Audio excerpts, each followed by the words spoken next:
Table for two po.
Hi guys, welcome to my vlog. Andito tayo ngayon sa EDSA Shangri-La, specifically in Summer Palace.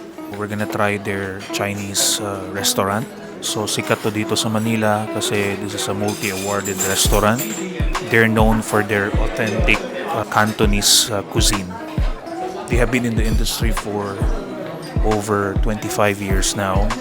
Balita ko masarap daw yung siomai dito and masarap din yung hakaw and fried rice nila dito and yung mango shrimp roll. So yun yung mga in-order namin. So we ordered the hakaw, we ordered the siomai, we ordered the mango shrimp roll, and we tried their fried rice. That's the salted fish fried rice. We also added fried lobsters as an appetizer. Mamaya papakita ko yung mga clips ng in-order namin. So I think medyo madami yun for 2. Because some orders like yung fried rice is good for 3-4 people. Whatever is left, we're gonna just take it out. Abangan nyo, mamaya papakita ko sa inyo. So, maraming tao ngayon guys because it's a Sunday. So stay tuned guys.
Andito na yung pagkain guys. Samahan niyo ako, kain tayo. Tara!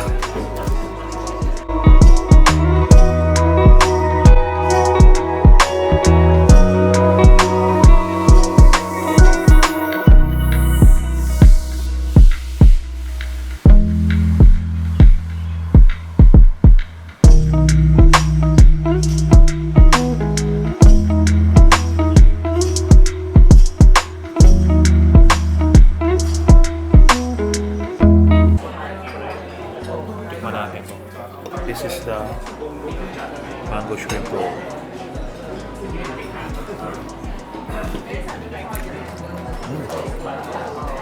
Umiyak eh.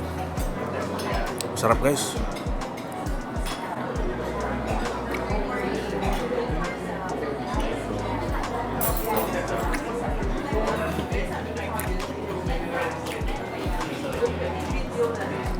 Tikman naman natin yung hakaw nila. Ito yung go-to orders dito sa Summer Palace.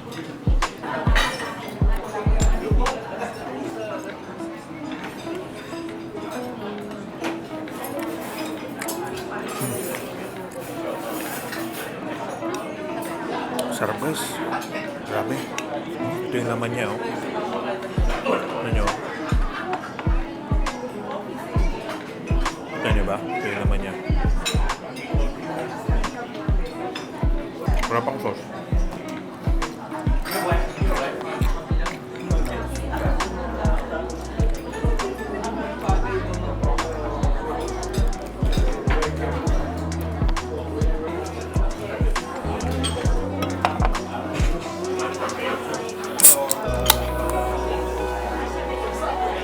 Hindi kompletong masarap na pagkain pag walang Coke.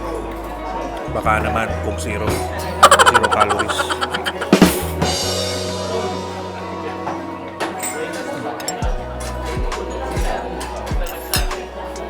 So ito yung siomai guys. Laki.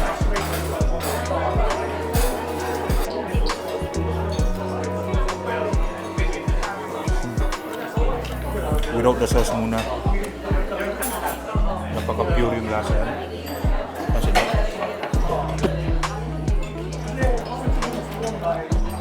the sauce guys.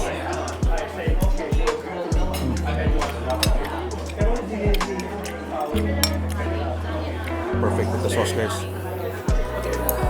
Tikman naman natin yung fried rice nila.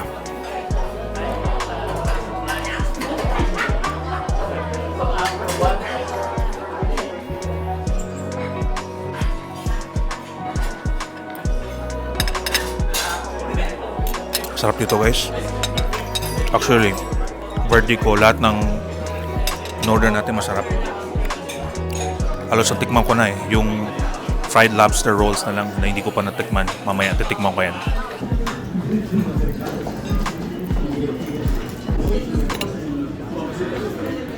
Tikman naman natin yung fried lobster rolls.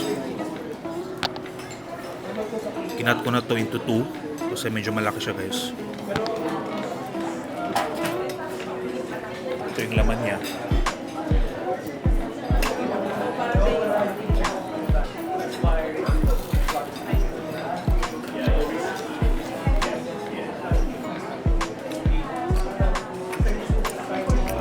Okay din siya guys.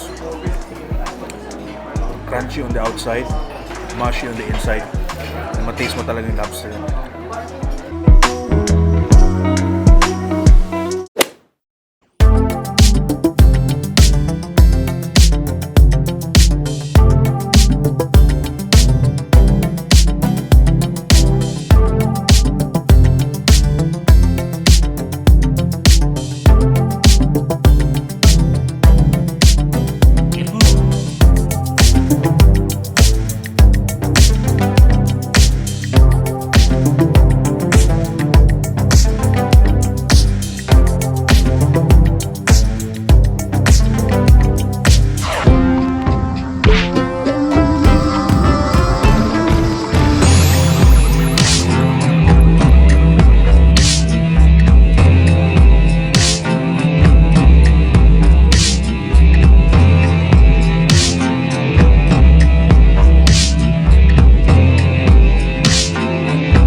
Hi guys, nakauwi na ako. Nasa hotel na ako ngayon. Kanina, galing kami ng EDSA Shangri-La. We visited Summer Palace. So if you're within Metro Manila, in Mandaluyong area, I would really recommend to visit that restaurant. Masarap yung Chinese food nila. Nakita nyo naman kanina, I really enjoyed eating there. Masyado lang maraming tao kasi Sunday ngayon. Hindi ako nakapag-vlog talaga doon, but at least I did my best to really take shots of the place and of course the food, give some insight about the food that we ordered. So after doon, since malapit lang yung Shangri-La Plaza, it's just 2 minutes away, pumunta na din kami doon and to check out the place. Right now, nasa hotel na kami. I'm about to hit the gym. Medyo napadami yung kain ko guys. I need to at least lang naman, work out and try to burn them. Anong kinain ko kanina, so it's gonna be 1 hour workout. I'm gonna be hitting shoulders today. Samahan nyo ako. Kuha ako ng clips mamaya doon.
Ganda ng view guys, no? Katapos ko lang mag-workout. What I did earlier was shoulder workout combined with bicep workout and few ab workout. Dito pa rin ako sa rooftop contemplating doing some deep breathing exercises. Ako lang mag-isa dito guys. Tingnan nyo. Walang tao.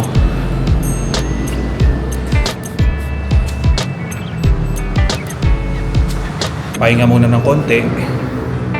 And then after dito, shower na ako and subukan ko mag-edit ng mga videos. Pagod guys. But alam nyo yung kailangan nyo gawin kasi yun ang tama and yun ang dapat. So sa lahat ng tao dyan nanonood ng video na to, I challenge you, work out tomorrow for your health. Be in good shape. If you see tall buildings, it will remind you how small you are as a person. It will keep you grounded all the time. Thank you for watching guys. I hope you're safe. I hope you're blessed and you're having an amazing night with your friends, with your family, with your loved ones. And thank you for supporting my channel. See you on the next one.